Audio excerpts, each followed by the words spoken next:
হদিশ দেবে আমারই এক বন্ধু, সেই নিয়ে যাবে আমাদের রাক্ষস নগরীতে। আমার হিসেব বলছে পদ্মাবতীর মেয়ে পারুল রাক্ষস নগরীতে ঢোকার চেষ্টা করবে।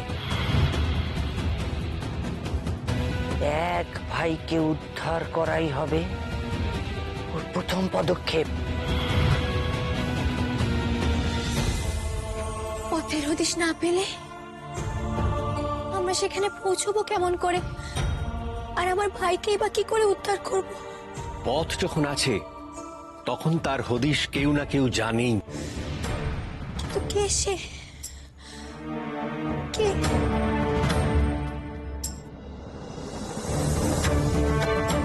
রাক্ষস, খোস, দৈত্য, দানব, সবার খবর রাখি আমরা।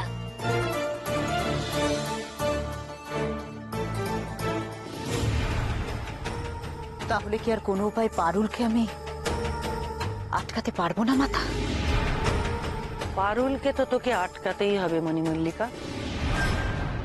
তোর পূর্ণ রাক্ষসী শক্তি ফিরে পেতে গেলেও কি প্রয়োজন? কারণ আমি আমার মন্ত্রপুত জল ওর গায়ে ছিটিয়ে দিয়েছিলাম। এখন যদি তুই অন্য কোনো ষোড়শী সুন্দরী সর্বগুণে গুণান্বিতা মেয়েকে বলি দিস, তাহলে তুই তোর পূর্ণতা ফিরে পাবি না।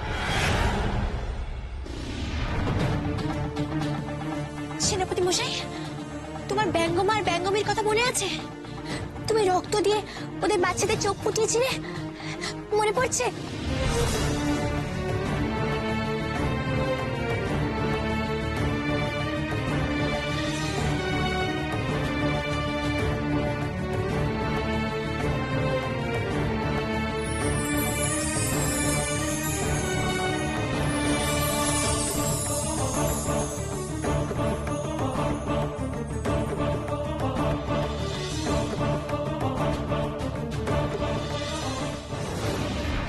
হ্যাঁ হ্যাঁ হ্যাঁ, মনে পড়েছে।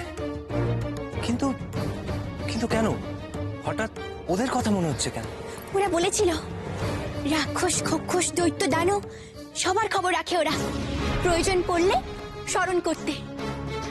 আমার মনে হচ্ছে ওরা আমাদের পথের দিশা বলতে পারবে। না মাতা, পৃথিবীর রসাতলে গেলেও ওই পারুলকে তো আমার চাই চাই। আমার এই অর্ধেক রাক্ষসী জীবন আমি আর মেনে নিতে পারছি না মাতা, কিছুতেই নয়।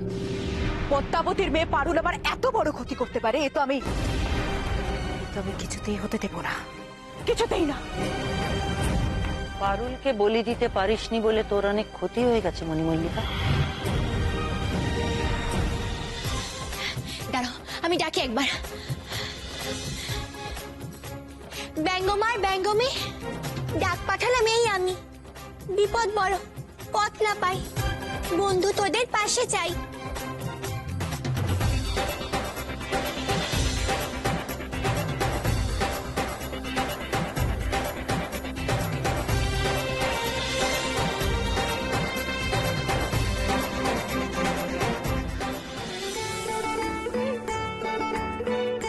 বন্ধু, তোদের ডাক যে পেলাম, বিপদ শুনে ছুটে এলাম।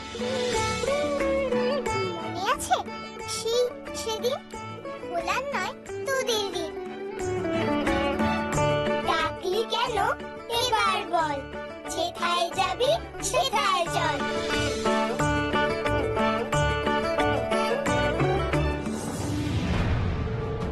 কি ক্ষতি হয়েছে আমার মাতা? সময় এলেই তুই বুঝতে পারবি মণিমল্লিকা।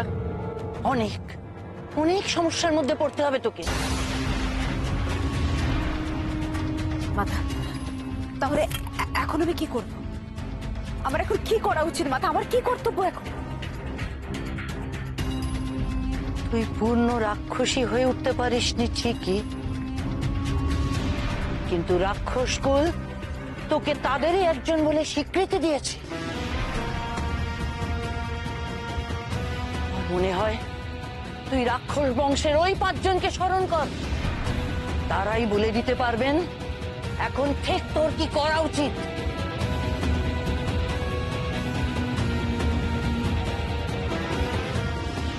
আমার 7 ভাইয়ের এক ভাইকে দুষ্টু রানী পুঁতে দিয়েছিল রাক্ষস নগরীতে।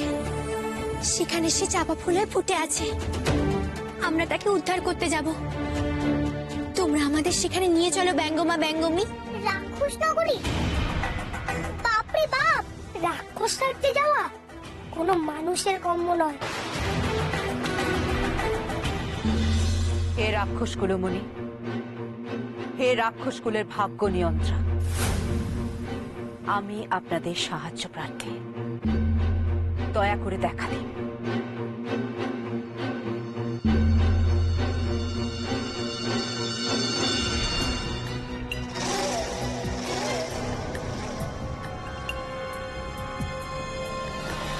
চারিদিকে উঁচু আগুনের পাহাড় দিয়ে ঘেরা এক গা ছমছমে উপত্যকায় রাক্ষসদের দেশ। বাইরের কোনো প্রাণীর সেখানে প্রবেশের অধিকার নেই। সেখানে ভয়ঙ্কর রাক্ষসরাজ রাজত্ব করছেন। গাছপালা, ফুল ফল, পশু পাখি সবই সেখানে রাক্ষসের চেহারার। ইয়া বড় বড়। মানুষের মাংস রাক্ষস রাজ্যে সব থেকে লোভনীয় খাবার। ওখানে ওখানে সবাই মাংস খেকো। একবার যদি কেউ টের পায় তোরা তাদের রাজ্যে ঢুকেছিস, সঙ্গে সঙ্গে চোখের নিমেষে তোদের গিলে ফেলবে। কিন্তু আমাদের যে ওখানে যেতেই হবে। আমার ভাই আছে ওখানে।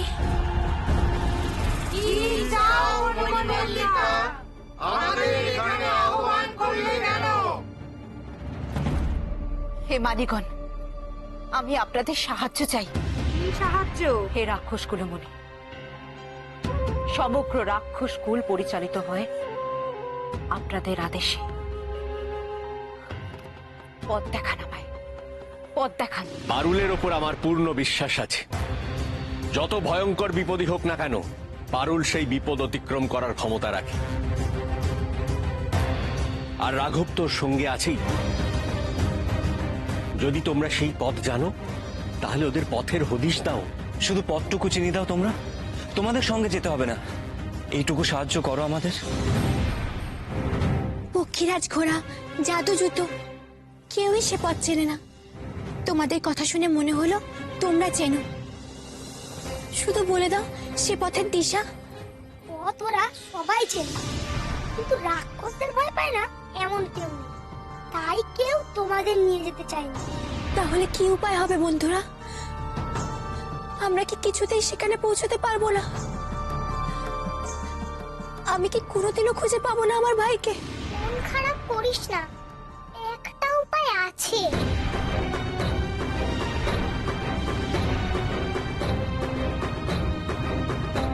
উপায়? কি উপায় বলো আমাদের, বলো। পরিষ্কার করে বলো, কি চাও তুমি? আমার দুই শত্রু আমার হাত ছেড়ে পালিয়েছে, এবং আমার অনুমান তারা দুজন রাক্ষস রাজ্যে ঢোকার চেষ্টা করবে। বলি দিতে না পারায় আমি সম্পূর্ণ রাক্ষসী হয়ে উঠতে পারিনি। তাই আমি এখনো দিব্য দৃষ্টি পাইনি। আপনারা দয়া করে আপনাদের দিব্য দৃষ্টি দিয়ে আমাকে একটু বলে দেবেন, আমার সেই শত্রুরা এখন কোথায় আছে আর কিভাবে আছে?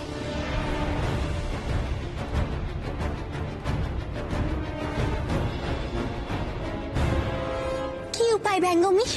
যদি নিতান্ত যেতেই হয় সেখানে, তাহলে আমরা তোদের পিঠে চাপিয়ে 7 সমুদ্র 13 নদীর পার পেরিয়ে শঙ্কাপুরের জঙ্গলে নামিয়ে দিতে পারি। কিন্তু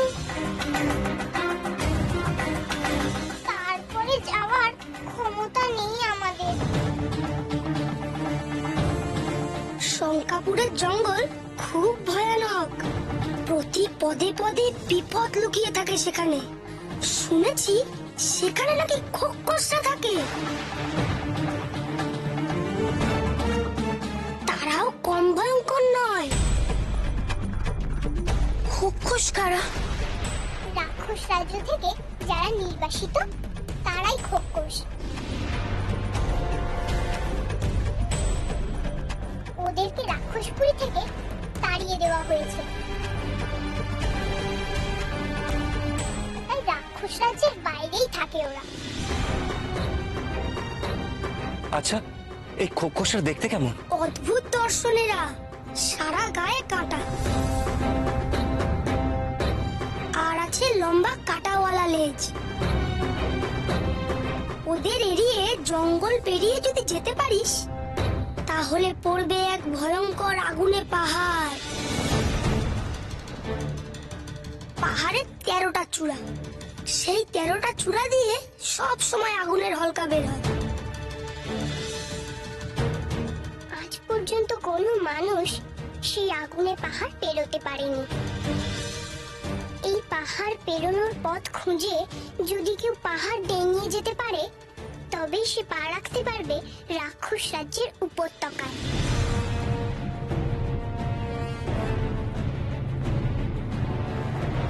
সব শুনে আমারও খুব চিন্তা হচ্ছে, কিন্তু তাও আমি তোমাদের বাধা দেব না। তোমরা নিজেরাই ঠিক করো যে তোমরা কি করবে। আমি যাব রাক্ষসী রানী আর ওই নকল রাজার হাত থেকে সূর্যনগরকে উদ্ধার করতেই হবে। আমি পারুলের সঙ্গে একমত। এই রাজ্যের সিংহাসনে একমাত্র রাজা মহেন্দ্র ও রানীমা পদ্মাবতীর 7 সন্তানের অধিকার। আর পারুল তাদের খুঁজে বের করার যে বিশাল দায়িত্ব নিজের কাঁধে তুলে নিয়েছে, তাই আমি পারুলের সঙ্গে আছি।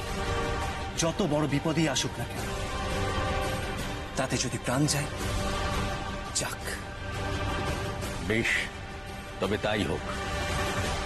সত্যের জয় অবশ্যম্ভাবী, আর পারুল তো নিশ্চয়ই জয়ী হবে, কারণ সে সব সময় সত্যের পথে আছে। তুই যা চাইছিস তা কখনো সম্ভব নয় মণিমল্লিকা। রাক্ষসের দৃষ্টির সাহায্যে নিজের শত্রুদেরও খোঁজ পাওয়া যায়,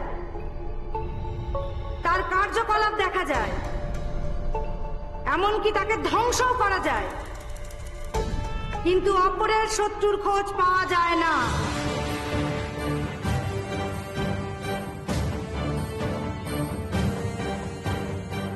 তোর বোকামির জন্যই তোর বলি হাতছাড়া হয়েছে। যদি তুই কৃতকার্য হতিস তাহলে তুই এই স্থানে বসেই তোর শত্রুদের দেখতে পেতিস, এমনকি শক্তি দ্বারা তাদের টেনেও আনতে পারতিস নিজের কাছে। কিন্তু এখন তা সম্ভব নয় তোর পক্ষে। তাহলে আমি এখন কি করব গুরুজন? আপনারাই আমায় বলে দিন, আমায় পরামর্শ দিন। আমার শত্রুরা যে রাক্ষস রাজ্যে প্রবেশ করতে চলেছে, তারা যাতে কোনোভাবেই আমাদের রাক্ষস রাজ্যে প্রবেশ করতে না পারে তার দিকে আমরা নজর রাখবো। তুই কোনো চিন্তা করিস না। মানুষ তো দূরের কথা, আমাদের রাজ্যে কোনো প্রাণী প্রবেশ করতে পারে না। তবুও আমরা চারিদিকে কড়া প্রহরা রাখবো। শঙ্কাপুরের জঙ্গল আর আগুনে পাহাড়, এই চারিদিক ঘিরে থাকবে রাক্ষস সেনার দল। তুই নিশ্চিন্তে থাক, কোথাও তোর শত্রুদের দেখা গেলেই খবর দেওয়া হবে তোকে। আমি নিশ্চিন্ত হলাম গুরুজন, আমার সব আশঙ্কা দূর হয়ে গেল। কল্যাণ হোক তোর, আমরা চাই তোর বলি সম্পূর্ণ হোক। ব্যঙ্গমার ব্যঙ্গমি, তোমরা আমাদের শঙ্কাপুরের জঙ্গলের সামনেই নামিয়ে দিও। বাকি পথ পেরোনোর উপায় আমরা নিজেরাই বের করে নেব। আচ্ছা বেশ। আমাদের তাহলে অনুমতি দাও বাবা।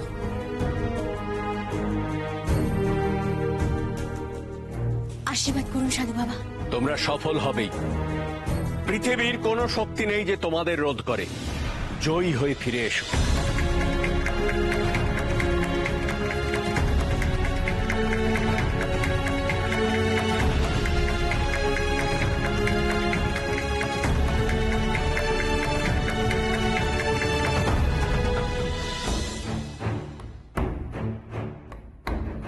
বুঝতে পারছিস এখন কত বড় ক্ষতি হয়ে গেছে তোর? দিতে পারলে আজ তুই কোথায় পৌঁছে যেতিস? পদ্মাবতীর মেয়ে পারুলকে যতক্ষণ আমি ধরে এনে বলি দিতে পারছি, আমার শান্তি নেই মাথা।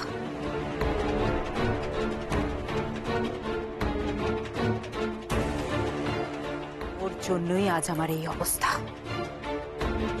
সমস্ত সুযোগ আজ আমার হাতের সামনে এসেও এইভাবে এইভাবে হাতছাড়া হয়ে যাচ্ছে। আর ওর সঙ্গী সেনাপতি রাঘবেন্দ্র। ছাড়বো না আমি, ওই দুজনের কাউকে ছাড়বো না আমি। বদলা নেবো আমি মাতা, বদলা।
আজ তোমাকে একেবারে অন্যরকম লাগছে রাজকন্যা। কতদিন পর তোমার ঠোঁটের কোণের এই মৃদু হাসিটির দেখা পেলাম। জানি না সামনে কি অপেক্ষা করছে আমাদের জন্য।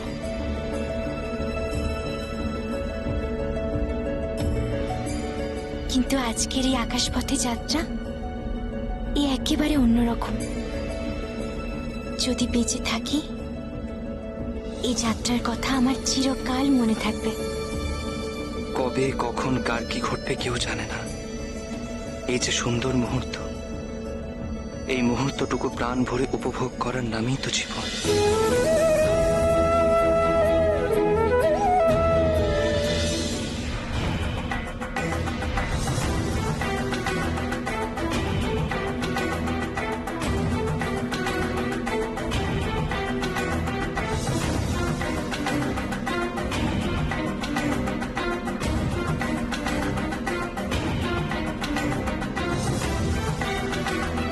কি হলো হঠাৎ?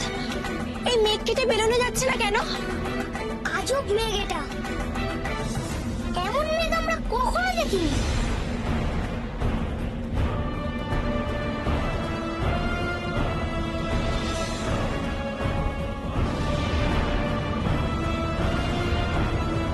আমি মেঘ বুড়ো, মেঘেদের রাজা।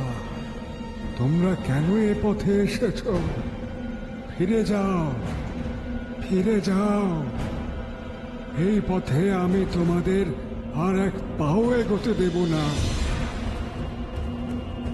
দয়া করে আমাদের পথ করে দিন, আমাদের বিশেষ কাজ আছে। শঙ্কাপুরের জঙ্গলে যেতে হবে আমাদের। যেখানেই যাও এ পথে যাওয়া চলবে না, এই পথ বন্ধ। দুষ্টু রানী আমার এক ভাইকে রাক্ষস নগরীতে পুঁতে রেখেছে। আমার ভাইকে উদ্ধার করে আমার মায়ের কোলে ফিরিয়ে দিতে না পারলে আমার মায়ের দুঃখ যে ঘুচবে না।